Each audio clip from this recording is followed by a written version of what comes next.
In just 39 seconds, one of Britain's most beloved actors completely lost his temper on live television, tearing into the host with an anger nobody saw coming, leading to a dramatic walkout that left the studio in absolute chaos.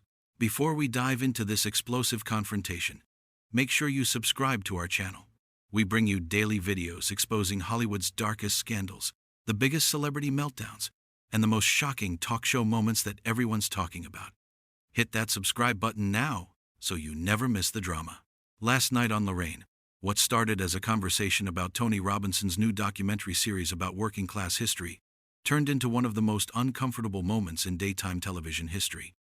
Tony Robinson, the legendary actor known for Blackadder and Time Team, sat down expecting a friendly chat. Instead, he found himself in a battle that would end with him storming off set. The morning began normally enough. Tony walked onto the set with his usual warm smile, waving to the audience. He settled into the sofa opposite Lorraine, who greeted him with her trademark cheerful energy. The studio lights were bright, the cameras rolling, and everything seemed perfectly pleasant on the surface. Lorraine opened with what seemed like standard questions about his new documentary series. Tony explained passionately about the project, which focused on forgotten stories of working-class heroes throughout British history.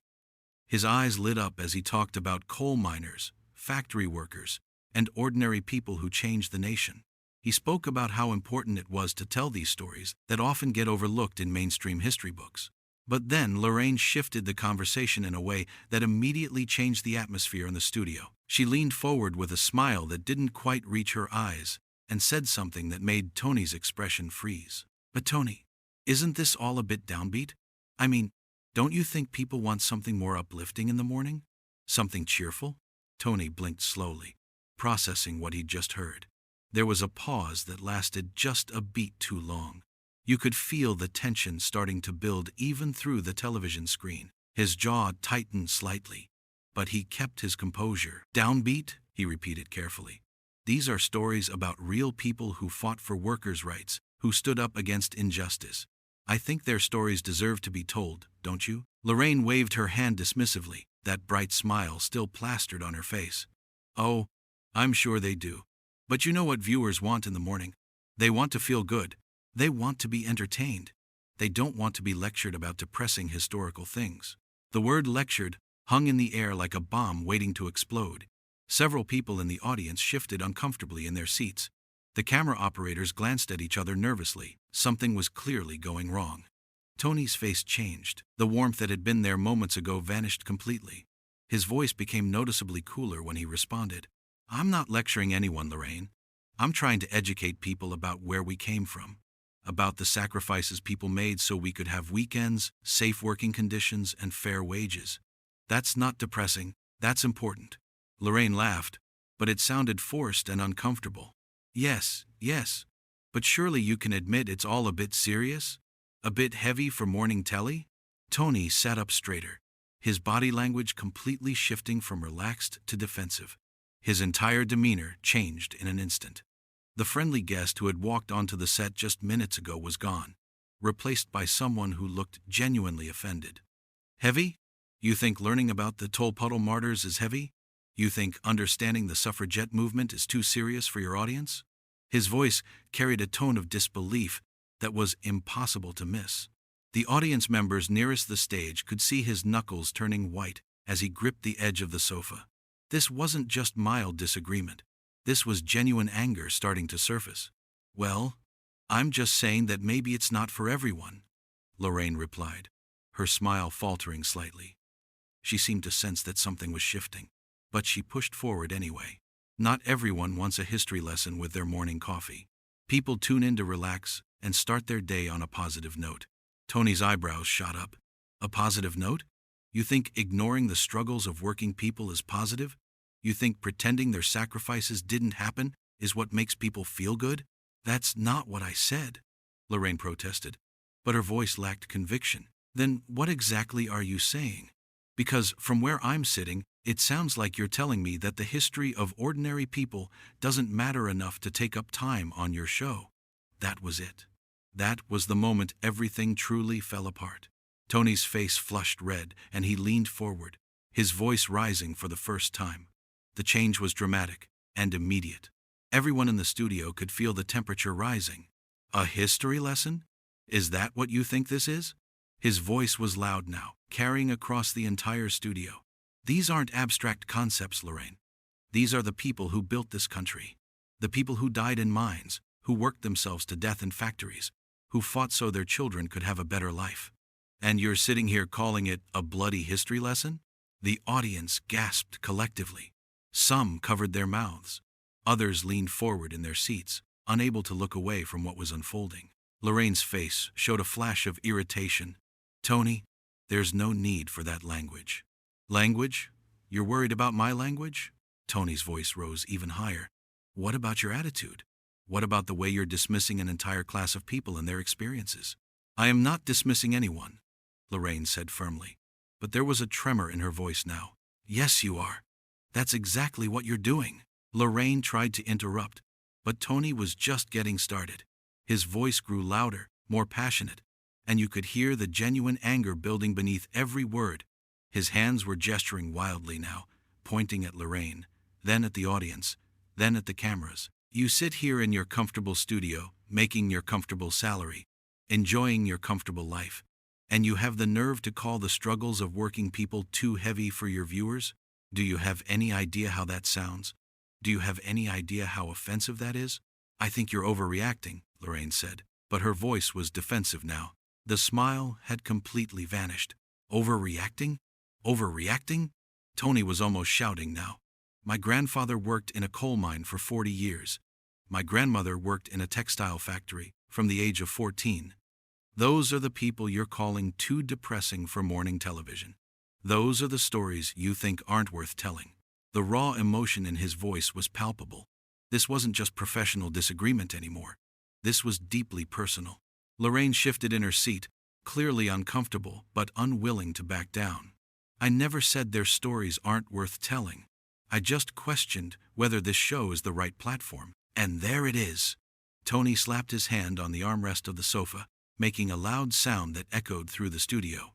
There's the elitism. Working-class stories aren't good enough for your show. They need to stay in their proper place. Is that it? The studio had gone completely silent. You could have heard a pin drop. The audience sat frozen, unsure whether to applaud or stay quiet.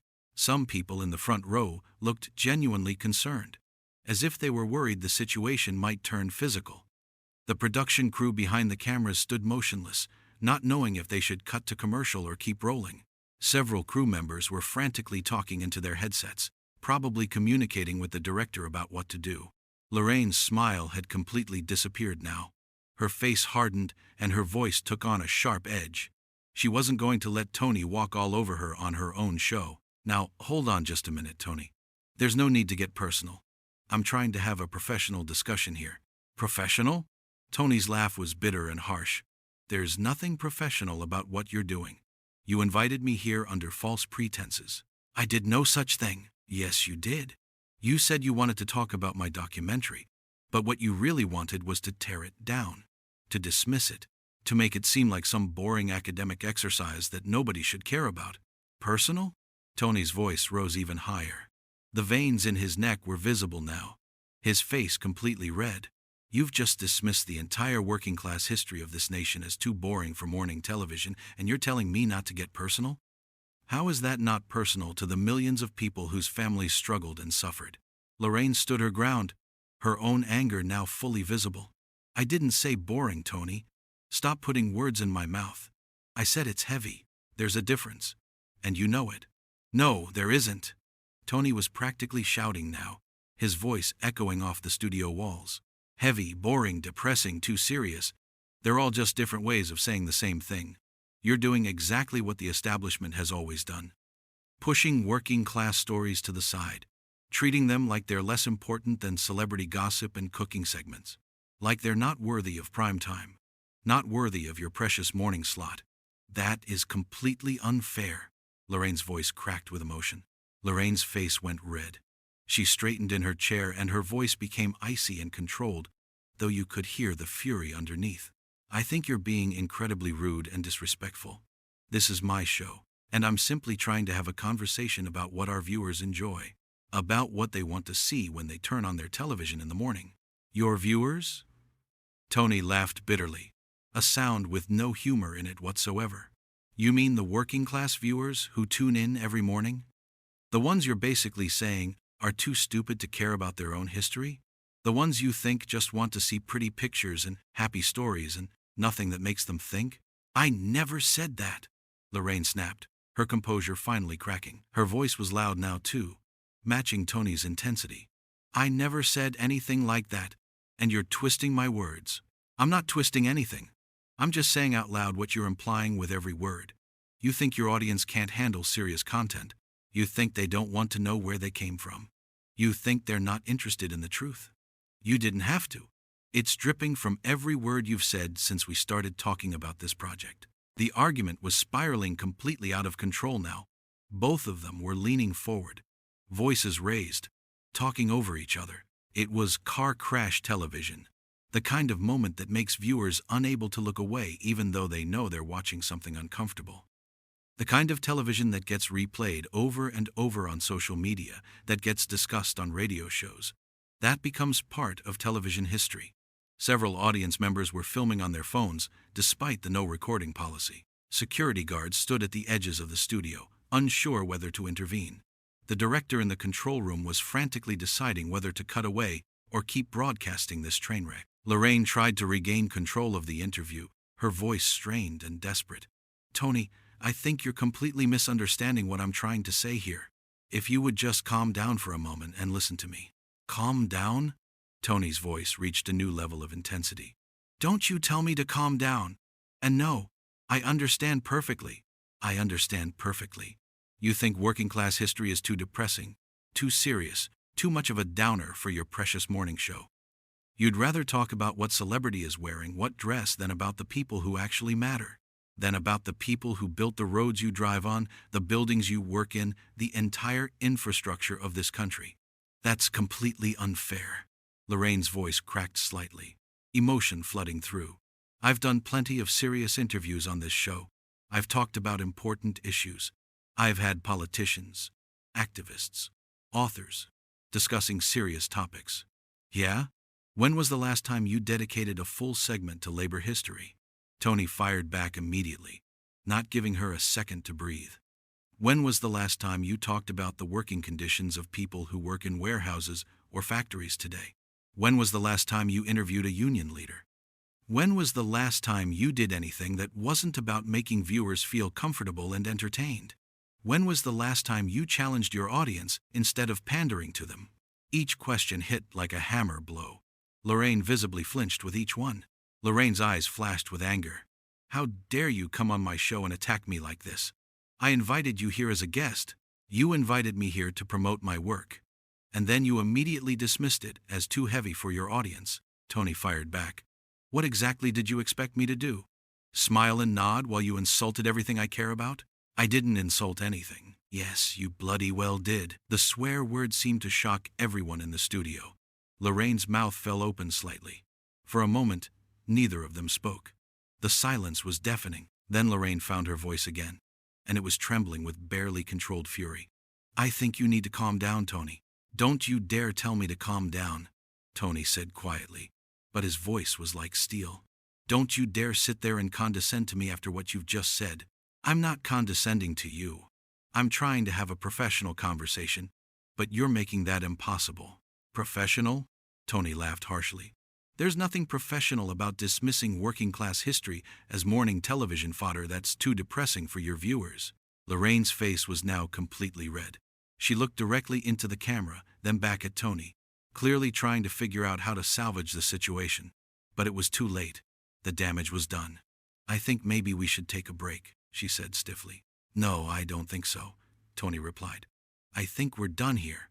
We're in the middle of an interview, Tony. An interview? Is that what you call this? You haven't asked me a single genuine question about the documentary. You've just spent the entire time telling me it's too serious for your audience. Lorraine's voice became pleading, but there was still an edge to it. Tony, please, let's just finish the interview properly. Why? So you can continue to patronize me and everyone who worked on this project? So you can keep implying that working-class stories don't matter? I never said they don't matter. You might as well have. They were both standing now, neither quite sure how they'd gotten to their feet. The energy in the studio was electric and uncomfortable. Everyone watching knew they were witnessing something that would be replayed and discussed for days to come. Lorraine made one last attempt to gain control. Her voice was sharp and authoritative. Tony, I think you're being incredibly unprofessional right now. If you can't have a civilized conversation, then perhaps you should leave. Tony stared at her for a long moment. His chest was heaving, his face flushed with anger. Then he shook his head slowly. You know what? You're absolutely right. I should leave. I should have left the moment you dismissed the lives of working people as too heavy for morning television. I didn't dismiss anyone's lives, Lorraine protested weakly. Yes, you did. And the sad thing is, you don't even realize it. You're so wrapped up in your bubble of morning television cheerfulness that you can't see how insulting you're being. Lorraine's voice rose again. Get off my stage if you're going to speak to me like that. Oh, I'm going, Tony said. He reached up and unclipped his microphone, pulling it away from his shirt with shaking hands. Don't worry, I'm definitely going. Fine, fine. Tony threw the microphone down onto the sofa. The sound of it hitting the cushions was picked up by the other studio microphones. He turned and started walking toward the edge of the stage, his footsteps echoing in the silent studio. Lorraine called after him, her voice a mixture of anger and desperation. You're making a huge mistake, Tony. This will follow you for years. He paused at the edge of the stage and turned back to look at her one final time. His face was still red, his eyes blazing with righteous anger. When he spoke, his voice was quieter but somehow more powerful because of it. The only mistake I made was thinking I could have an intelligent conversation with someone who cares more about entertainment than education.